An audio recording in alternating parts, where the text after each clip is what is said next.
राम राम मंडळी, या चॅनलमध्ये आपल्या सर्वांचं पुन्हा एकदा स्वागत. मित्रांनो, मायवन कास्टिंग आणि कन्व्हेन्शनलच्या कास्टिंगमध्ये काय फरक आहे तर ते आज आपण या व्हिडिओमध्ये पाहू. जे मायवन असतं त्याच्यामधलं कॉन्क्रीट आहे, त्याचा फ्लो हा 700 ते 800 इतका असतो.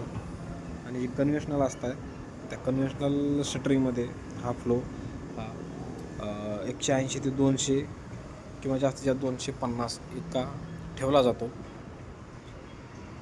कारण काय तर मायवनमध्ये हे मायवनच्या प्लेट असतात, त्याच्यामध्ये हे कॉन्क्रीटची जी स्लरी आहे त्याचं वेस्टेजचं प्रमाण हे कमी असतं. आणि जे प्लायची शटरिंग असतं, तुम्ही जे पाहताय ती प्लायची शटरिंग, जसं जसं फ्लोअर वाईज ते रिपीटेड मटेरियल हे खराब होत असतं, त्याच्यामुळं स्लरी लॉसचा प्रॉब्लेम येत असतो. म्हणून याच्यामध्ये थोडा टाईटवालं कॉन्क्रीट हे टाकलं जातं. आणि हे कॉन्क्रीट जे आहे साईटवर, ते कॉन्क्रीट कशानं बनवतात तर ते कॉन्क्रीट हे कसं पाठवलं जातं वर, तर कॉन्क्रीट पंप जो आहे एक पाईपलाईन केली जाते. आणि पाईपलाईनच्या खाली एक स्विंग नावाची कंपनी असते, त्या कंपनीचा पंप असतो.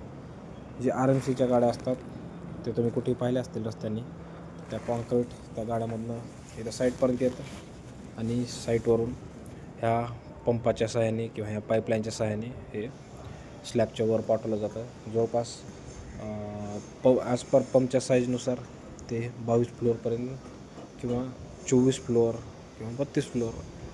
आता शहरामध्ये मोठ्या मोठ्या मेट्रो सिटीमध्ये बिल्डिंग ह्या कमीत कमी 14 फ्लोअरच्या असतात. 14, 22 आणि 25 आपलं 32 इतक्या फ्लोअरच्या ह्या बिल्डिंग असतात. तर तिथं साईड मिक्स कॉन्क्रीटनं आपण कॉन्क्रीट करू शकत नाही, कारण की क्वांटिटी जवळजवळ 150, 200 किंवा 400 फूट इतका स्लॅब असतो. डिपेंड आपण स्लॅब साईज, तर त्याच्यामुळे ह्या पंपने आपल्याला कॉन्क्रीट करावं लागतं. तर तुम्ही जे पाहताय, आणि अजून काय इथं इंजिनियरनी काय पाहिलं पाहिजे अजून, की त्यांच्याकडे जे निडल आहे तर फुटिंगसाठी वेगळं निडल असतं, कॉलम बीमसाठी वेगळं असतं. असे 2 टाईपचे निडल असतात. तुम्ही जे पाहताय त्याच्या हातात ते आहे निडल, म्हणजे व्हायब्रेटर. Needle vibrator. तर निडल व्हायब्रेटर हे जवळजवळ 2 फूट अंतर सोडून आपल्याला ते मारावं लागतं. का निडलचं काम, बऱ्याच जणांना असं वाटतं की निडलचं काम हे कॉन्क्रीट पळवायचं असतं, पण असं काही नसतं. की निडलचं काम हे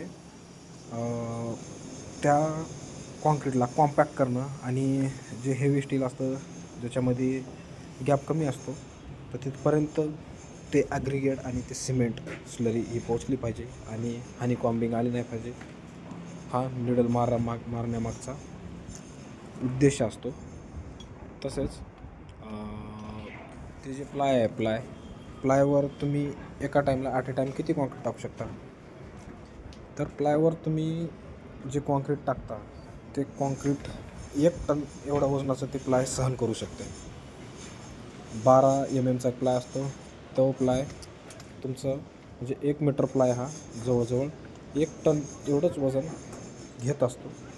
म्हणून इंजिनियर असो, सुपरवायझर असो, कुणी असो, फोरमॅन असो, तर तिथं थांबून तो वजन 1 टनापेक्षा जास्त हे टाकलं जात नाही ना, कारण की लेबर आणि खालून पंपवाल्याला वर काही दिसत नसतं बिल्डिंगवर. त्याच्यामुळं इथं आपण लक्ष देणं गरजेचं असतं. तर कसा वाटला व्हिडिओ आम्हाला कमेंट करून कळवा. धन्यवाद. जय जवान, जय किसान, जय महाराष्ट्र, जय भारत. धन्यवाद.